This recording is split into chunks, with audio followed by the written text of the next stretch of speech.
What's up with the Niagara Falls car crash and explosion at the Rainbow Bridge? More importantly, why is the media not talking about it anymore? Is it because there's more to this story? Well, if you want my opinion, and if you're listening to this podcast, I assume you do, then yes, something very strange is going on here. But first, let's recap what happened. Then I'll poke holes in that official narrative. The day before Thanksgiving, a car went airborne and crashed into a booth at the Rainbow Bridge that connects Canada and the United States. The U.S. Department of Homeland Security initially shut down the other 3 crossings between New York and Canada out of an abundance of caution. Many speculated that it was an act of terrorism. Of course, the government goons began denying that almost immediately. After visiting the scene, New York Governor Kathy Hochul said that night there was, quote, no evidence of terrorism indicated at this time. Also that night, the FBI field office in Buffalo said that, quote, no terrorism nexus was identified.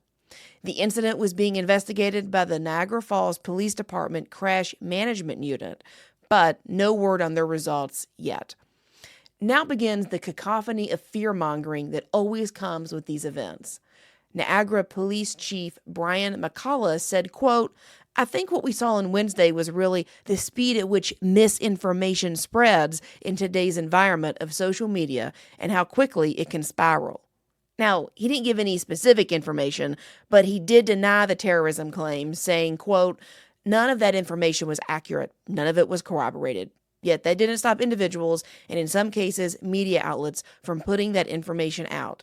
There we go, complaining about free speech, conspiracy theorists, and a disdain for people questioning authorities, all wrapped up in one beautiful bureaucratic sentence. Now, the top brass wants you to think there's nothing going on here. It's not terrorism, just a crash. But how do you accidentally send your car airborne, exploding into a ball of fire into a booth at a border crossing bridge?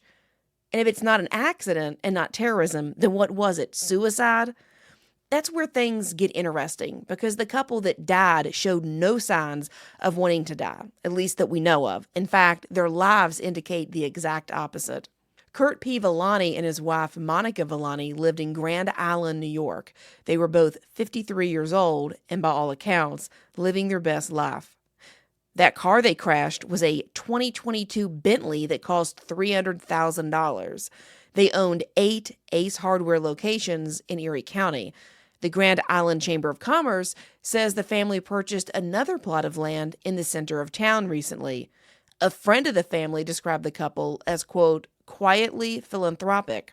If you were rich and philanthropic, would you send your $300,000 Bentley to burst in a ball of flames in a suicide attempt? Wouldn't you just leave that behind for those that were still alive? Maybe you would want them to have that car. Would you be planning to kill yourself and also at the same time be buying land to expand your business? And before you say, oh, the FBI ruled it out, I don't care. If you believe the FBI on anything, then I got a bridge to sell you. FBI stands for Federal Baloney Investigations. I'm also not buying this narrative from the local police.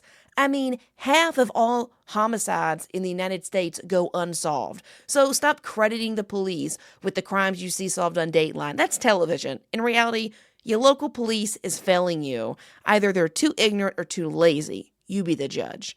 So the FBI is out and the local police. And God knows I don't trust the government, especially Governor Kathy Hochul. So what's left? My own 2 eyes and my own brain. Whenever authorities warn us about misinformation, then something nefarious is definitely going on. Remember the EPA saying the air was safe to breathe after 9/11? Or Bush saying mission complete in Iraq? Or Obama saying you can keep your doctor if you want? Remember the media bellyaching about Russian collusion and telling you that the Hunter laptop scandal wasn't real? Yeah, the police and government are as worthless and corrupt as the media who reports them. So now I'm left wondering, where's the next incident? Was this a trial run? Are more events like this coming? Was this just a test for a much larger attack? Who's really behind all of this? Enjoy trying to answer those questions this holiday season. Thanks for listening to Overnight Opinions. Be sure to tune in next Sunday night for an all-new episode. In the meantime, be sure to follow the Ladies Love Politics channel on TikTok, Instagram, YouTube, True Social, Brighteon Social, and Twitter.